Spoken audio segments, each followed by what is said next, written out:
Comentan que estamos dividiendo nuestros proyectos a pueblos y familias en dos bandos. Ese no es nuestro problema, señoras y señores. Los que se oponen al progreso hay que recapacitarlos, reflexionarlos, comprarlos, dividirlos.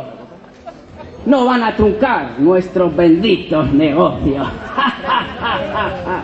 Vieja mofeta. En nombre de ideales, utopías, sueños, futuro a generaciones, agendas locales 21.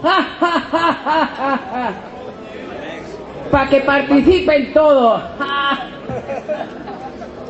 No se preocupen, el futuro se lo planificamos nosotros y los de sus hijos también.